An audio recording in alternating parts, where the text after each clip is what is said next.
L'Afrique a subi deux colonisations.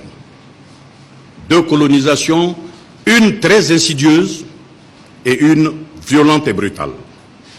La première colonisation, c'est la colonisation arabe, et spécifiquement au sud du Sahara, particulièrement au Mali. Au Mali, les Arabes sont arrivés. Quand ils sont arrivés, ils nous ont colonisés d'une manière très insidieuse et ils nous ont fait perdre notre culture.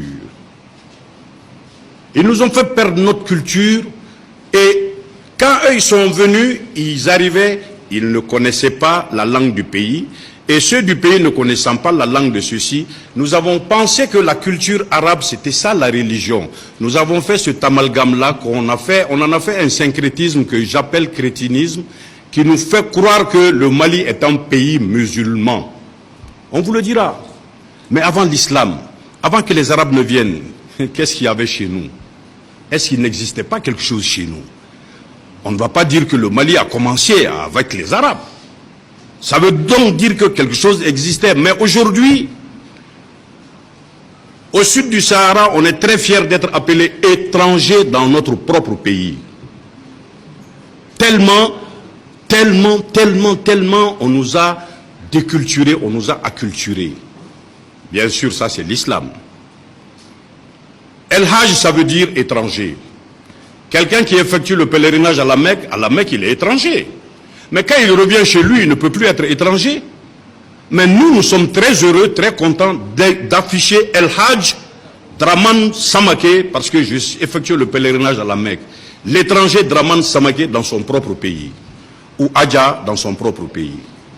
Ah, c'est paradoxal, ça ne s'explique pas. Allez au Maroc, vous ne verrez jamais El Hajj parce qu'ils savent qu'en langue arabe, ça veut dire étranger. Et cette colonisation nous a fait prendre des noms Gabriel, des noms Michel, des noms Paul, des prénoms de ceci, des prénoms de cela. Et on a oublié les Ngolo, les Zan, les Mpié. Quand tu dis ça, on dit que ce n'est pas musulman.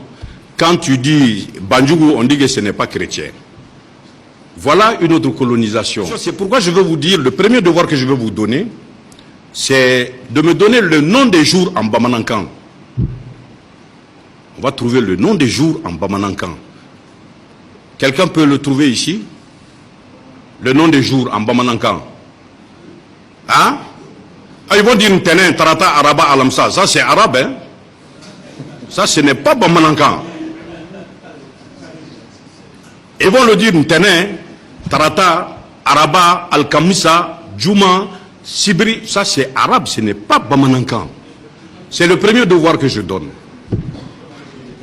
Hein? Ça, ce n'est pas Bamanankan, ça c'est arabe. Et les Ségoviens te diront Ambeta Sala, Ambeta Douadjo. Mais nous on dit Ambeta Soula. Souk, ce n'est pas Bamanankan. Non, souk c'est arabe. Le souk il est arabe, hein?